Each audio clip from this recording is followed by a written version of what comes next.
வருத்தப்பட்டு பார சுமக்கிறவர்களே எல்லோரும் என்னிடத்தில் வாருங்கள், நான் உங்களுக்கு இளைப்பாறுதல் தருவேன் என்று சொல்லி இருக்கிறார்.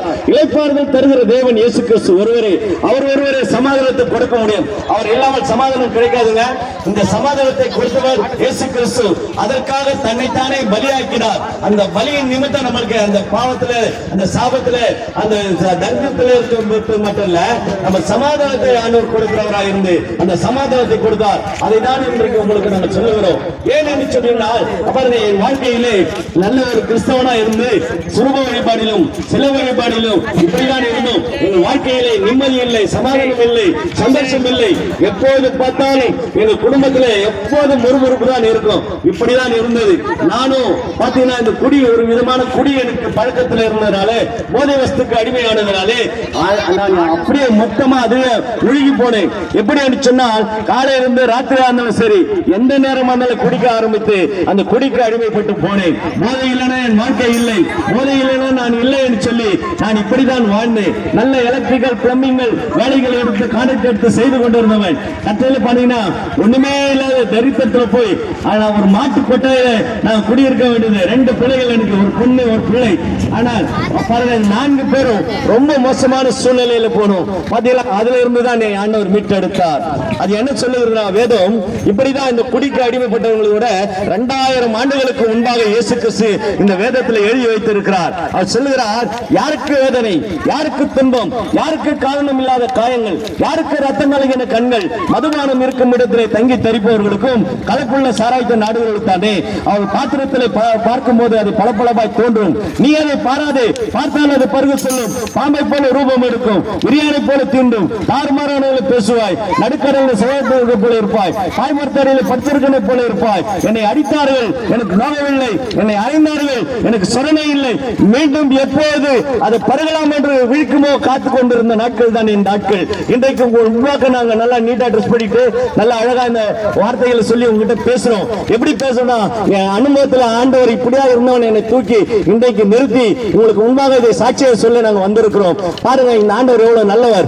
இந்த ஆண்டவர் என்னை அப்படிப்பட்ட ஒரு பாவத்திலிருந்து, அப்படிப்பட்ட பழக்க வழக்கத்தில் என்னை விடுதலையாக்கி இன்றைக்கு அவருக்கு முன்பாக அவருக்காக நான் இதை அநேகருக்கு போய் சொல்ல, அநேகரை இதை பற்றி கொண்டு ஆண்டவர் இயேசுவை பின்பற்ற வேண்டும் என்று சொல்லி இதையெல்லாம் நாங்கள் சொல்லிக் கொண்டு இருக்கிறோம். இந்த குடியிலிருந்து ஒரு மனுஷனை விடுதலையாக்க முடியாது. பாவத்திலிருந்து ஒரு மனுஷனை விடுதலையாக்க முடியாது. ஏன்னு சொன்னால், யாரும் உத்தமன் அல்ல, யாரும் உண்மை உள்ளவன் அல்ல.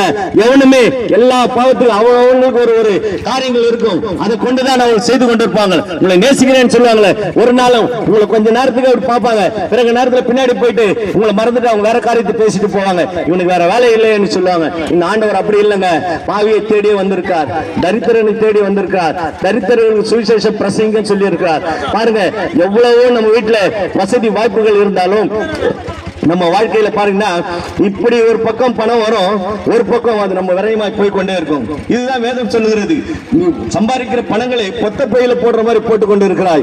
இந்த ஆண்டவரை நீ இன்றைக்கு நேசிப்பேன் சொன்னால் உன் வாழ்க்கையிலே எல்லா விதமான காரியங்களும் ஆசீர்வதிக்கப்படும். அந்த ஆண்டவரை பார்க்கும் போது, அந்த இயேசுவை பார்க்கும் போது, அந்த ஆண்டவர் இதற்காகத்தான் நமக்கு தேடி வந்திருக்கிறார். பாருங்க, நமக்காக ஒரு ஜீவனை கொடுத்திருக்கிறார். நம்ம பாவங்களுக்காக, நம்ம அக்கிரமங்களுக்காக, நம்ம விழுந்த தண்டனையை இயேசு கிறிஸ்து ஏற்றுக்கொண்டு அதிலிருந்து நமக்கு விடுதலை கொடுக்கிறார். இந்த ஆண்டவர் உங்களை நேசிக்கிறார். இன்றைக்கு இதை கேட்டுக்கொண்டிருக்கிற அன்பான சகோதரனே, நீ எப்பேற்பட்ட வாழ்க்கையிலே என்ன சூழ்நிலையில் இருந்தாலும் இந்த குடியிலிருந்து என்னை விடுதலையாக்க முடியாதா?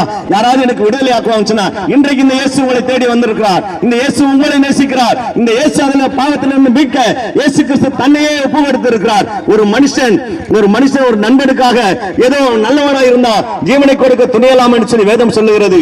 ஆனால் இந்த இயேசு, நான் பாவியா இருக்கிறேன், என்னை தேடி வந்து எனக்காக பலியான அந்த இயேசு. அதனால நான் இதை உங்களுக்கு சொல்லுகிறேன். நீ எப்பேற்பட்ட சூழ்நிலையா இருந்தாலும், கொடிய வியாதி, பலவீனங்கள், குடும்பங்களில் ஓயாத எப்போது பார்த்தாலும் ஏதாவது ஒரு வியாதி எங்களை தாக்கிக் கொண்டே இருக்கிறது. என் குடும்பத்தில் பாத்தீங்கன்னா சொல்ல முடியாத விரயமான செலவுகள் இருக்குதுன்னு சொன்னால், இதையெல்லாம் கண்டிக்க இயேசு ஒருத்தவரா.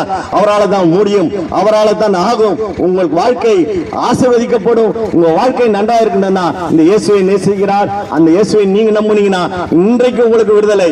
இன்றைக்கு நீங்க எந்த இடத்துல இருந்தாலும், எப்பேற்பட்ட சூழ்நிலையில இருந்தாலும், இயேசுவே இவர்கள் சொல்லுகிறதை நாங்கள் கேட்கிறோம், என் வாழ்க்கையிலே இப்படியா இருக்கிறது, எங்களுக்கு ஒரு விடுதலை கொடுப்பீர் என்று சொல்லி நீங்க கேட்பீங்கன்னா, இந்த ஆண்டவர் எனக்குள்ள நீங்க வாங்க, என்ன நீங்க நடத்துங்க, நான் உண்மை ஏற்றுக்கொள்கிறேன், உமக்காக வாழ்வேன் என்று சொன்னீங்கன்னா, எந்த இடத்துல நீங்க யாருக்கு தெரியாதபடி இருந்திருந்தாலும், யார் இடத்துல நான் பார்த்தா என்ன எனக்கு கேவலமா பேசுவாங்க, என்ன எதாவது சொல்லாம சொன்னீங்கன்னாக்கா, இன்றைக்கு நீ இருக்கிற இடத்துல நீ இயேசுவே எனக்குள் வாரும், என்னை ரட்சியும், நான் உமக்காக வாழ்கிறேன் என்று சொல்லி பாவத்திலிருந்து மனம் திரும்புற காரியங்களை நீங்க அவர் இடத்துல சொன்னீங்கன்னா, இன்றைக்கு உங்களுக்கு விடுதலை சந்தோஷமாய் மாறும். ஆலையில உங்கள் துக்கத்தை ஆண்டவர் சந்தோஷமாய் மாற்றுவார். ஆமென். இதை கேட்டுக்கொண்டிருக்க நீங்க, இந்த அருகாமையில சபை இருக்குது, இதை கேட்டு உங்களுக்கு ஏதாவது ஆலோசனை வேண்டும் என்று